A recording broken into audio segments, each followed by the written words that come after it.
Welcome back to Ideal Educational Hub. We are again back on the topic writing section और आज का हमारा topic होगा report writing. Report writing class 12th के paper में 5 marks का जो है वो क्वेश्चन होता है। सबसे पहले तो हम ये समझ लेते हैं कि रिपोर्ट राइटिंग एक्चुअली में होता क्या है। Suppose there is a person, उस पर्सन ने कुछ भी चीज एक्सपीरियंस की, कुछ भी उसने देखा, पढ़ा, समझा, उसको उसने एक पार्टिकुलर फॉर्मेट में, फॉर्मल फॉर्मेट में, मतलब बहुत ही फॉर्मल तरीके से उसने उस सारी चीजों को डिटेल में इलाबोरेट करते हुए लिख दिया। तो उसी को हम क्या कहते हैं? Report writing. That person is writing the report. उसी को हम क्या कह दें कि वो रिपोर्ट राइटिंग हो गया। अब यहाँ पे क्वेश्चन होना चाहिए कि सर हम लोगों ने डायरी एंट्री पढ़ी है, तो डायरी एंट्री में भी तो सेम होता है, वो भी हम यही लिखते हैं। But actually the diary entry is basically about a personal life में उसने सुबह से शाम तक क्या किया या फिर पर्टिकुलर चीज को फील किया, इसको हम लिखेंगे तो दैट इज डायरी एंट्री या फिर डायरी राइटिंग। लेकिन रिपोर्ट राइटिंग में हम एक किसी इवेंट के बारे में या फिर किसी पार्टिकुलर इंसिडेंट, अगर कोई आपने देखा, कोई एक्सीडेंट देखा, इन सब चीजों के बारे में लिखा जाता है।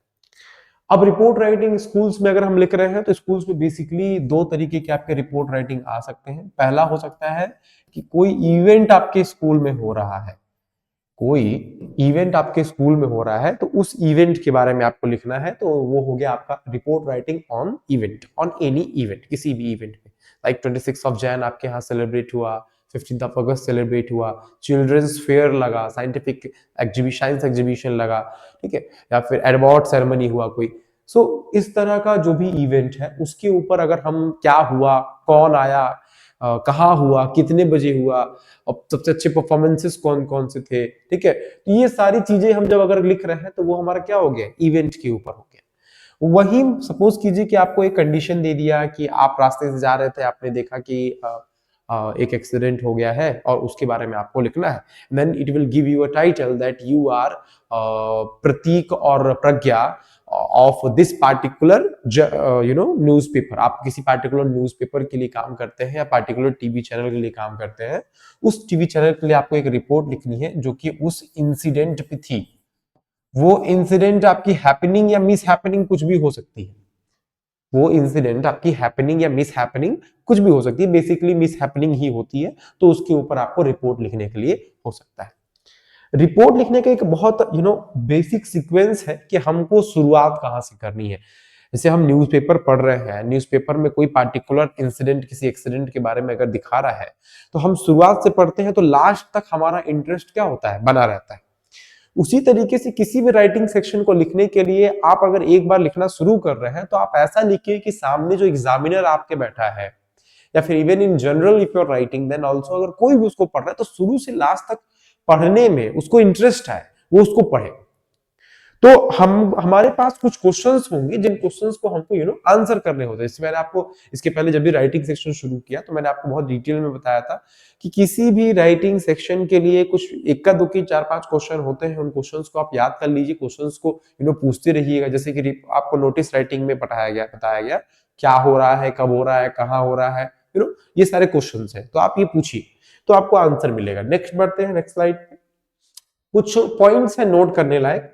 नोटा बेने यहाँ पे लिखा है, nota bene is a Latin phrase that means things that are important और थिंग्स टू बी नोटेड, ठीक है। So mention the place, date and time. सबसे पहले तो आप प्लेस, कहां पे हुआ है वो particular event, incident, accident, happening, miss happening, जो भी है। उसके बाद कब हुआ है और टाइम। ये मतलब डेट एंड टाइम का मतलब एक ही हुआ। आपको डेट लिखना, वहां पे आपको टाइम लिखने की जरूरत नहीं है। तो डेट लिखना है कि हाँ अगर हो रहा है 14 नवंबर का हुआ है तो 14 नवंबर को हम लिखेंगे, ठीक है। 27 ऑफ दिसंबर को हुआ है तो आप 27 ऑफ दिसंबर 2024 ऐसे करके आप इसमें मेंशन करेंगे। जो भी फैक्ट आप उसमें बताएंगे वो रेलेवेंट होने चाहिए। पहली बात तो मान लीजिए हमने कहा कि भाई आपके स्कूल में 26 जनवरी का प्रोग्राम बनाया गया, उस 26 जनवरी के प्रोग्राम के लिए आपको एक रिपोर्ट लिखनी है, तैयार कीजिए। क्वेश्चन में ये आ गया। अब आपको क्या करना है? आपको अपने से कुछ फैक्ट्स उसमें जोड़ने होंगे कि 25 प्रोग्राम हुए, 25 में से 24 के 24 सही हो गए, एक प्रोग्राम बहुत एक्स्ट्रा ऑर्डिनरी हुआ, उसके लिए गेस्ट ने इतने अवार्ड दिए, चीफ गेस्ट ने इतना पर्टिकुलर अमाउंट उस पर्टिकुलर बच्चे को लिए दिया। तो ये सारे के सारे जो आइडियाज आपके दिमाग में हैं, जो आइडियाज आपके दिमाग में डेवलप हो सकते हैं, है नहीं, हो सकते हैं, उनको डेवलप करके आपको लिखना है। और जितने आइडियाज हैं वो सब क्या होने चाहिए, रिलेवेंट होने चाहिए। Next, right the name of the reporter. जो मान लीजिए वैसे तो एग्जाम में दिया रहता है कि you are this and you have to write the report, so आपको वहां पे क्या करना है, रिपोर्ट के नीचे आप हेडिंग जो लिखेंगे, जो आप टाइटल आपका रहेगा, उस टाइटल के नीचे यहाँ पे आप बाई करके अपना रिपोर्ट लिखेंगे कि रिपोर्टर कौन है, हु इज द रिपोर्टर, वो रिपोर्टर कौन है। Give a title to the report. जो रिपोर्ट का टाइटल होना चाहिए वो बहुत ही सुटेबल होना चाहिए, ठीक है, कि उस टाइटल को पढ़कर नीचे का पूरा समझ में आ जाए कि एक्चुअली में क्या हुआ है, ठीक है, थोड़ा सा हिंट मिले। अब ऐसा भी नहीं कि उसमें लंबा सा आपने लिख दिया। पहली चीज तो वो 4 से 5 वर्ड का होना चाहिए। 4 से 5 वर्ड का अगर ज्यादा आपका अपना टाइटल रहता है तो that will be considered irrelevant. वो बहुत ही इररिलेवेंट और भड़काऊ टाइप का टाइटल होता है।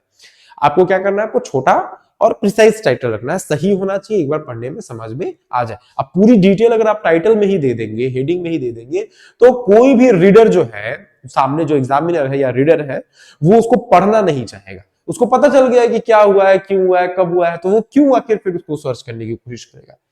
जिस टेंस में आप लिखना है आपको, वो क्या होना चाहिए, वो आपका पास्ट टेंस होना चाहिए। ध्यान रखिएगा, बहुत बच्चे गलती करते हैं।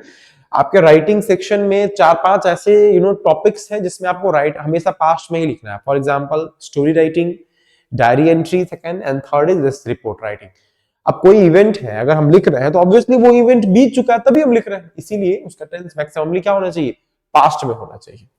नेक्स्ट, जो भी आपका टाइटल है उसका कॉज एंड रिजल्ट आपको लिखना है। मतलब कॉज का मतलब वो क्यों हो रहा है और उसके कॉन्सिक्वेंसेस क्या क्या क्या है, मतलब उसके होने के बाद क्या क्या हुआ। जैसे मान लीजिए किसी एक्सीडेंट के बारे में अगर हम लिख रहे हैं तो वो एक्सीडेंट क्यों हुआ, ठीक है, कुछ ना कुछ रीजन होगा, उसके बारे में आप लिखिए। रिजल्ट, एक्सीडेंट होने के बाद क्या क्या हुआ, 4 लोग मरे, 5 लोग घायल हुए, कुछ लापता है और कुछ लोग हैं जो कि लावारिस हैं, ऐसे करके आप क्या करते हैं, आप ये रिजल्ट जो है, ये क्या है, एक रिजल्ट है, कॉन्सिक्वेंसेस, ये चीजें हुई, तो आप ये सब अपने दिमाग में क्या कर रहे हैं, डेवलप कर रहे हैं। तो इसीलिए आपको आइडियाज आपके दिमाग में क्या होने चाहिए, डेवलप होने चाहिए, वो भी रिलेवेंट।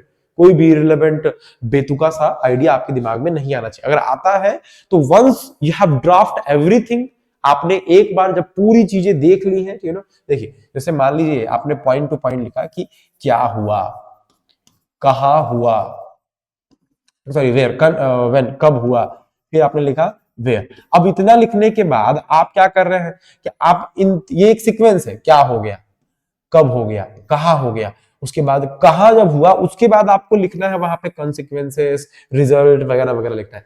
अब ये नहीं कि पहले ही आपने लिख दिया कि वहां पे प्रधानमंत्री मोदी आए और मोदी ने इतना पार्टिकुलर मुआवजा दिया, इतने लोगों को मुआवजा दिया और फिर चले गए, उसके बाद आप लिख रहे हैं कि क्या हुआ है, कब हुआ है, या फिर और कहा हुआ है। सो एक पार्टिकुलर सीक्वेंस होना चाहिए। आप जब एक बार पूरा का पूरा अपना जो रिपोर्ट है वो ड्राफ्ट कर ले रहे हैं, एक बार जब ड्राफ्ट करने का मतलब क्या, अपने दिमाग में आइडिया बना ले रहे हैं कि हमें कैसे उसको लिखना है, तो उसके बाद एक बार चेक कर लीजिए कि क्या आपका कोई उसमें से आइडिया या फिर कोई भी उसमें से टॉपिक इररिलेवेंट तो नहीं है। फॉर्मेट क्या हो सकता है, तो सबसे पहले हम लिखेंगे हेडिंग, ऑब्वियसली सबसे पहले हेडिंग पड़ेगा, then the byline, that means the reporter's name. Here we will start the name. अब यहां पे हम सबसे पहले लिखते हैं date, full date. You have not to write the word date. मैं बार बार बोलता हूं, डेट वर्ड आप कभी मत लिखिएगा, आपको डेट लिखना है। Suppose if I am writing here today it's Jan, so we will write January, it's 13 2024, this is the entire date। ये आप पूरा डेट लिखेंगे इस तरीके से यहाँ पे, और डेट लिखने के बाद वो जो पार्टिकुलर इंसिडेंट, एक्सीडेंट या फिर जो भी हैपनिंग है वो कहाँ हुई है वो सिटी लिखेंगे आप। इसको लिखने के बाद आप स्टार्ट करेंगे आपका पूरा बॉडी, यहां से आपकी जो है पूरी बॉडी जो है, पूरी बॉडी आपकी शुरुआत होगी, यहां से शुरुआत होगी, फ्रॉम हियर, ठीक है। आपको यहाँ पे पैराग्राफ चेंज करने की जरूरत नहीं है, यहाँ पे सिटी लिखने के बाद आप तुरंत शुरू कर देंगे। आप देखेंगे न्यूज़पेपर वगैरह पढ़ते होंगे तो न्यूज़पेपर में अगर कोई भी एक्सीडेंट के बारे में या फिर कोई भी इवेंट के बारे में, इंसिडेंट के बारे में लिखा होता है तो सबसे पहले वो एक ब्लॉक लेटर्स में, हिंदी में अगर न्यूज़पेपर पढ़ते हैं तो ब्लॉक लेटर्स में लिखकर ऐसे उसको सेपरेट कर देता है। वो ब्लॉक लेटर में क्या रहता है, जगह रहता है कि वो पार्टिकुलर इंसिडेंट एक्सीडेंट या हैपनिंग कहाँ हुई है, कहाँ हुआ है, तो उसको वहां पर हम लिखेंगे। उसके बाद वहां से हम रिपोर्ट स्टार्ट करते हैं कि एक्चुअली में क्या क्या हुआ। मार्क्स डिस्ट्रीब्यूशन कैसे होता है, कैसे हम इस पे मार्क्स डिस्ट्रीब्यूशन करते हैं, फॉर्मेट मैंने आपको बता दिया, मार्क्स डिस्ट्रीब्यूशन भी देख लेते हैं। टाइटल पे आपको मार्क्स मिलता है, reporters name, content and expression accuracy, इस पे आपका 2 मार्क्स मिलता है, ठीक है। इन दोनों को मिला के आपका 1 मार्क्स मिलता है, इस पे आपका 1 मार्क्स मिलता है। 1 मार्क जो है वो आपका प्रेजेंटेशन पे मिलता है कि आप कितने अच्छे से अपने प्रेजेंटेशन आपने उसमें दिया हुआ है, ठीक है। Expression and accuracy will include your spellings, grammatical errors, and other grammatical error. Grammatical error, spelling, and all other things. These things will be, included in expression and accuracy. Presentation में आपने कितने सही से लिखा है, relevancy है कि नहीं है, ठीक है। Relevancy in the sense आपने जो भी content लिखा है वो content relevant है कि नहीं है, ये सब किसमें आपका आ जाएगा, प्रेजेंटेशन में। कंटेंट आपका 2 नंबर का रहना, 2 नंबर का होता है, और टाइटल और रिपोर्टर्स नेम इन सबको मिला दिया है तो आपका वो हो जाएगा 1 नंबर का। सो ये आपका हो गया मार्क्स डिस्ट्रीब्यूशन। नेक्स्ट, कंटेंट हम कैसे बनाएंगे, यही सबसे बड़ा क्वेश्चन रहता है सभी लोगों का कि हम कंटेंट एक्चुअली बनाएंगे कैसे। तो see, this is the last slide, we have to focus on these 3 points। पहले तो 3 पॉइंट्स पे फोकस करना है। वैसे तो पहले ही मैंने आपको फॉर्मेट बता दिया है कि सबसे पहले heading, byline, date and city लिखते हैं, बट एक बार फिर से देख लेते हैं। सबसे पहले हम लिखेंगे डेट, जिसको प्लेस के द्वारा फॉलो किया था। मतलब क्या, डेट लिखने के बाद आप क्या लिखेंगे, तुरंत बाद उसके प्लेस लिखेंगे, कॉलन लगाएंगे, colon means a dot, another dot, ये 2 डॉट लगा के, ऐसे कॉलन लगा के आप वहां से रिपोर्ट को शुरू कर सकते हैं। रिपोर्ट को शुरू करने के लिए आपको इन क्वेश्चंस का आंसर वहां पे पता होना चाहिए। व्हाट, क्या हुआ, अभी थोड़ी देर पहले मैंने बताया। व्हेन, कब हुआ। वेयर, कहां हुआ। व्हाई, अगर कोई ऐसा चीज है जिसका रीजन आपको पता है कि क्यों हुआ है तो आप वो लिखेंगे, ठीक। और अगर मान लीजिए कोई इवेंट वगैरह है तो आप ये लिखेंगे कि हु, वहां पे हु का आंसर देंगे, अलग अलग हुज का। कैसे, कोई इवेंट अगर हुआ है, जैसे मान लीजिए अवार्ड सेरेमनी हुआ, अवार्ड फंक्शन हुआ है किसी स्कूल में, ठीक है, एनुअल अवार्ड फंक्शन हुआ है, तो एनुअल अवार्ड फंक्शन में कौन स्कूल का टॉपर रहा, क्लास 12th में किसने टॉप किया, 10th में किसने टॉप किया, कोई पार्टिकुलर गेस्ट ने अगर कोई पार्टिकुलर एक्टिविटी की है, मैं अपने दिमाग में हम लोग क्रिएट कर रहे हैं कि हो सकता है कि किसी गेस्ट ने, चीफ गेस्ट ने ही एक पार्टिकुलर अमाउंट जो है इस पार्टिकुलर बच्चे के लिए दिया। कोई फंक्शन हो रहा था, उस फंक्शन में वो बच्चे ने बहुत अच्छा कर दिया और उस बच्चे को इतना अमाउंट दिया गया, तो ये हम उसमें मेंशन कर देते हैं, किसने दिया, किसको दिया, ठीक। ये सारी चीजें हम उसमें क्या करेंगे, मेंशन करेंगे। So we have 1 2 3 and 4, we will count it by because it's a oblique there, तो हम इसको 1 काउंट करेंगे। तो 4 W's का हमको क्या करना है, आंसर पता करना है। वहां पे किसी भी हाल में 4 W's का आंसर हमें पता होना चाहिए। Next, comment on how the things were arranged.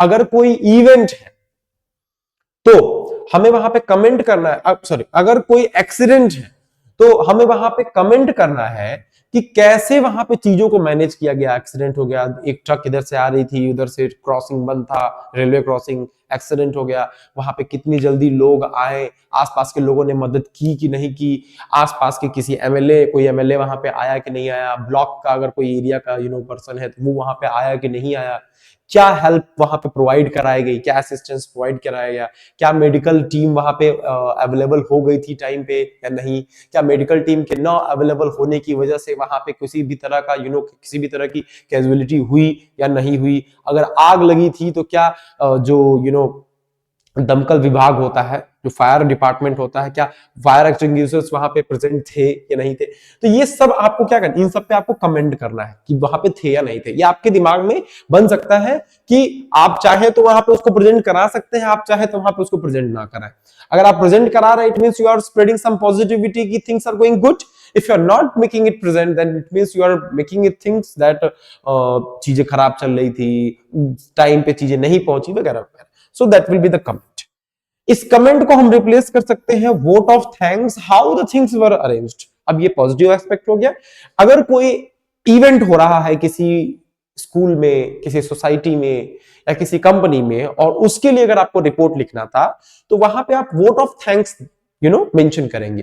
Vote of thanks क्या होता है? Vote of thanks is that is the last part of any event और इंसिडेंट। किसी भी इंसिडेंट या किसी भी इवेंट का सबसे लास्ट का पार्ट होता है जिसमें किसने ऑर्गेनाइज कराया, जिन लोगों ने पार्टिसिपेट किया, जिन बच्चों ने फर्स्ट प्राइज फर्स्ट पोजीशन पाया, इन सभी चीजों को, इन सभी लोगों को क्या किया जाता है? वहां पे थैंक्स बोला जाता है कि इनका धन्यवाद, इन्होंने ये किया, इनका धन्यवाद, इन्होंने ये किया। ऐसे करके हम वहां पे वोट ऑफ थैंक्स को इंक्लूड करते हैं और like that our report is over. इस तरीके से रिपोर्ट वहां पे ओवर हो जाता है। नेक्स्ट वीडियो में हम रिपोर्ट के कम से कम 2 एग्जांपल्स देखेंगे, कैसे उनको पास्ट टेंस में लिखा जाता है। अगर कोई रिपोर्ट ऐसा है जहां पे हमें बिल्कुल नहीं समझ में आ रहा है कि क्वेश्चन सर हम कैसे क्रिएट करें, व्हाट का कैसे हम व्हाट क्रिएट करें, कि क्या हुआ है, when, what, when, where, that's very easy. The main problem is with who and why. अगर किसी को इसमें कोई भी डाउट आ रहा है तो you can just mention that one in the comment box, we will discuss in the next video. Till then practice over this and be perfect. Thank you.